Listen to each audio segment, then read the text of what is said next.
ಧರ್ಮಸ್ಥಳದ ವಿಚಾರ ನಾನು ಹೆಚ್ಚು ಹೇಳಕ್ಕೆ ಹೋಗಲ್ಲ, ಯಾಕೆಂದರೆ it is under investigation. Special task force ನಾವೇನು ಮಾಡಿದ್ದೀವಿ, SIT ಏನು ಮಾಡಿದ್ದೀವಿ, ಇನ್ವೆಸ್ಟಿಗೇಷನ್ ಟೀಮ್ ಮಾಡಿ ಆ ಇನ್ವೆಸ್ಟಿಗೇಷನ್ ನಡೀತಾ ಇದೆ. ಸ್ವಲ್ಪ ಅಲ್ಲ ರೀ, ಬಂದೂಕನೇ ಜಂಪ್ ಮಾಡಕ್ಕೆ ಹೋಗ್ತಿರಲ್ಲ. ಸ್ಪೆಷಲ್ ಇನ್ವೆಸ್ಟಿಗೇಷನ್ ಟೀಮು ನಿರ್ದಿಷ್ಟವಾದಂಥ ಟರ್ಮ್ಸ್ ಆಫ್ ರೆಫರೆನ್ಸನ್ನು ಕೊಟ್ಟಿದ್ದೀವಿ ಅವರಿಗೆ. ಅವರು ಅದನ್ನು ಮಾಡ್ತಾಯಿದ್ದಾರೆ. ಆ ವರದಿ ಬರೋವರೆಗೂ ನೀವು ಮಾಧ್ಯಮದವ್ರು ಹೇಳ್ತೀರಾ ಅಂತ ನಾನು ಹೇಳಲ್ಲ. ನಿಮ್ಮ ಕಣ್ಣಿಗೆ ಏನೋ ಬೀಳುತ್ತೆ ಅಥವಾ ಏನೋ ಕೇಳ್ತೀರಾ ಅದನ್ನು ಹೇಳ್ತೀರಾ ನೀವು, ಅಥವಾ ಅದು ಬರೀತೀರಾ. ನಾನು ಹೇಳೋಕ್ಕಾಗಲ್ಲ. I have to get the report and then talk.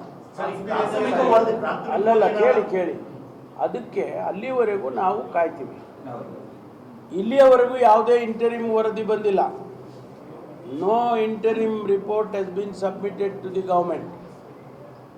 ಅದರಿಂದ ವರದಿ ಪೂರ್ತಿ ಬರುತ್ತೆ, ಇಲ್ಲ ಅವ್ರಿಗೆ ಲೇಟ್ ಆಗ್ಬೋದು ಅಂದ್ಕೊಳ್ಳಿ ಇನ್ವೆಸ್ಟಿಗೇಷನ್, ಗೊತ್ತಿಲ್ಲ ನನಗೆ. I have no idea. ಅಕಸ್ಮಾತ್ ಆ ರೀತಿ ಆದರೆ ಅವರು ವರದಿ ಇಂಟರಿಮ್ ಕೊಡ್ಬೋದು. ಆದರೆ ನಾವು ಪೂರ್ಣ ಮಾಡ್ತೀವಿ, ನಮ್ಗೆ ಕೊಟ್ಟಿರೋ ಜವಾಬ್ದಾರಿನ ಪೂರ್ಣ ಮಾಡ್ತೀವಿ ಅಂದರೆ ವರದಿ ಕೊಡ್ತಾರೆ. ಅದನ್ನು ನಾವು ಸರ್ಕಾರದಲ್ಲಿ ಅಕ್ಸೆಪ್ಟ್ ಮಾಡ್ಕೊಳ್ತೀವಿ, ಅದನ್ನು ರಿಜೆಕ್ಟ್ ಮಾಡ್ತೀವಿ, ಏನೋ ಮಾಡ್ತೀವಿ. ಅದು ಸಂಪುಟದ ತೀರ್ಮಾನ, ನಾನೀಗ ಹೇಳೋಕ್ಕಾಗಲ್ಲ. ಈ ಮಧ್ಯೆ ಆಗಸ್ಟ್ 17ಕ್ಕೆ ಬಿಜೆಪಿ ಎಲ್ಲ ಶಾಸಕರು ವಿಧಾನ ಪರಿಷತ್ ಸದಸ್ಯರು ಧರ್ಮಸ್ಥಳಕ್ಕೆ ಹೋಗ್ತಾರೆ. ಹೋಗ್ಲಿ, ಒಳ್ಳೇದಾಗಲಿ. ಮಂಜುನಾಥ ಅವರಿಗೆ ಒಳ್ಳೆಯದನ್ನು ಮಾಡಲಿ. ಅಲ್ಲಲ್ಲ, ತಳಿರಿ. ಮಂಜುನಾಥ ಅವರಿಗೆಲ್ಲ ಒಳ್ಳೇದು ಮಾಡಲಿ. ನಮಗೆ ವರದಿ ಬರೋವರೆಗೂ ನಾವೇನು ಅವ್ರಿಗೆ ಏನು ಹೇಳೋಕ್ಕಾಗಲ್ಲ. ಸದನದಲ್ಲಿ ನಿನ್ನೆ ದಿವಸ ಇದೇ ಮಾತು ಹೇಳಿದ್ದೀನಿ.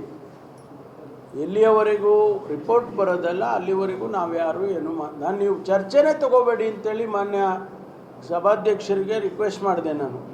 ನಮ್ಮ ಹೌಸ್ ರೂಲ್ಸ್ ಪ್ರಕಾರ the matter is in the court, ಅದು ಸಬ್ಜುಡಿಸ್ ಆಗುತ್ತೆ, ಆದ್ದರಿಂದ ಬೇಡ ಚರ್ಚೆ ಅಂತ. ಅದರಲ್ಲಿ ಒಂದು ಪ್ರಾವಿಷನ್ ಏನಿದೆ ಅಂದರೆ, ಯಾವುದೇ ರೆಫರೆನ್ಸ್ ತಗೊಂಡಾಗ ಅದು ಇದು ಇನ್ವೆಸ್ಟಿಗೇಷನ್ಗಾಗಲಿ ಅಥವಾ ಯಾರ್ದೋ ಮನಸ್ಸಿಗಾಗಲಿ ನೋವಾಗದಾಗೆ ನೀವು ಚರ್ಚೆ ಮಾಡ್ಬೋದು ಅಂತ ಒಂದು ಪ್ರೊವಿಷನ್ ಕೊಟ್ಟಿದ್ದಾರೆ. ಅದರ ಅಡಿಯಲ್ಲಿ ಚರ್ಚೆಗೆ ಅಲೋ ಮಾಡಿದರು ನಿನ್ನೆ, ಗೊತ್ತಾಯ್ತಾ? ನಾಳೆ ಉತ್ತರ ಕೊಡ್ತೀನಿ, ಸೋಮವಾರ ಅದಕ್ಕೆ ರಿಪ್ಲೈ ಮಾಡ್ತೀನಿ ನಾನು.